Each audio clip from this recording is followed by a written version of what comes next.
Good day all, welcome back to South Africa, and this is South African Prepper. So for this video, what is the real core problem in South Africa? Now many people would argue that let's say somehow we get rid of the ANC, we get rid of the EFF, and we get rid of MK party. Will this resolve the crises and multiple crises, hundreds of crises in South Africa? The answer is actually absolutely no, because there's a bigger underlying issue in South Africa. You see, these three specific parties, the ANC, the MK, and the EFF, have all got one thing in common. It is called communism.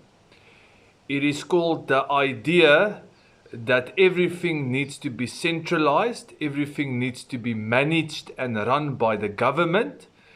And unfortunately, within the philosophy and the theory of communism is corruption. You can go have a look at countries that practiced communism, and you will see that corruption was a big part of the communist Marxist ideas.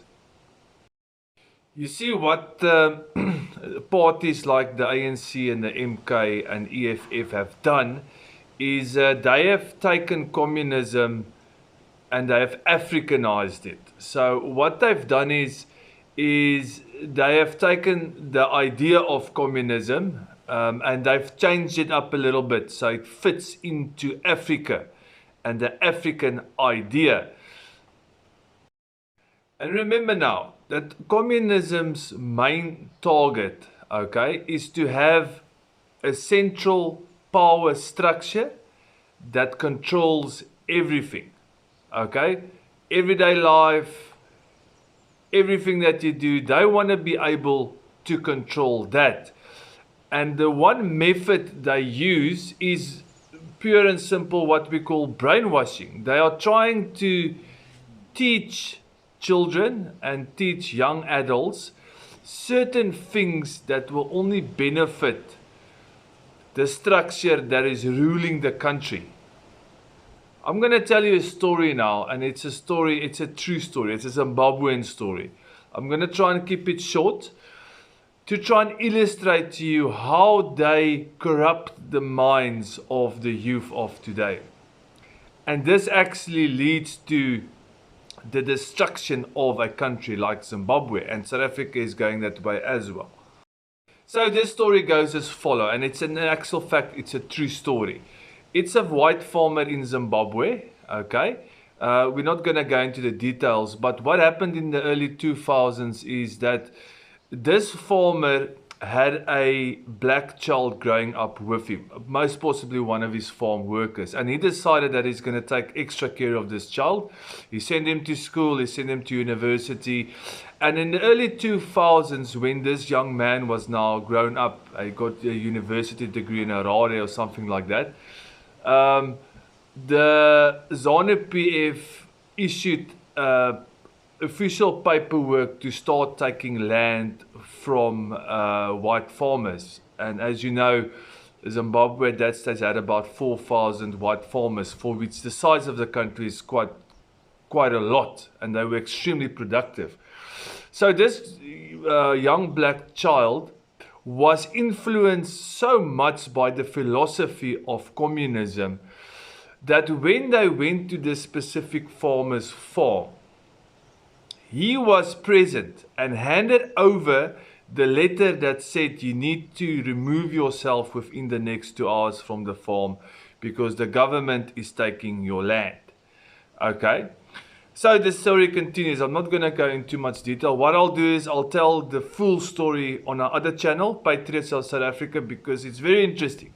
So this farmer, he lost his wife and his children went overseas and into South Africa to start their careers. So he was alone. So he literally packed a suitcase and he walked from his farm to South Africa, over Beitbridge, over the Limpopo River, and he ended up working at a citrus farm for a farmer.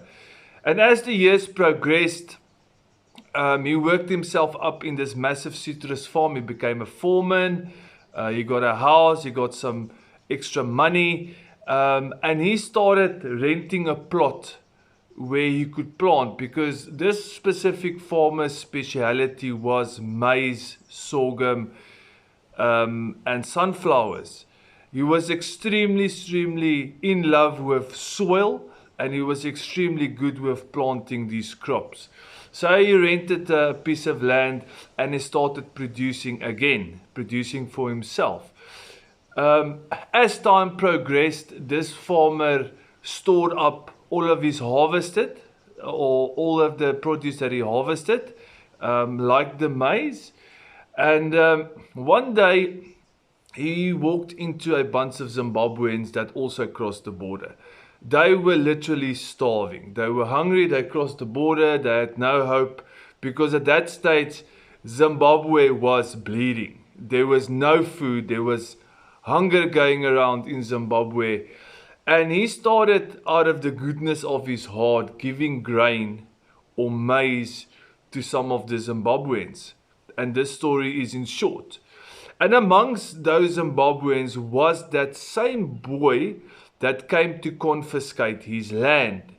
Now, what happened was, the farmer, being who he is, gave that boy a bag of maize, and he gave him one seed, and he said to him, you need to go start over.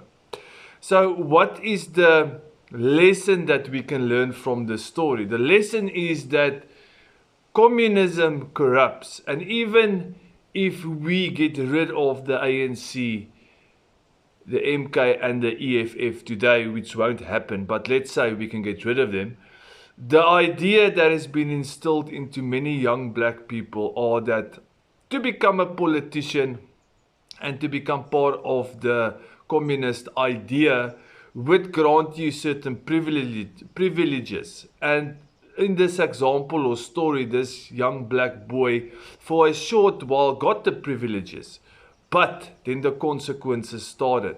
A country that failed, a country that couldn't produce food, a country where people were starving, and even himself, he was forced to cross the border to South Africa, looking not even for a future, just looking for food.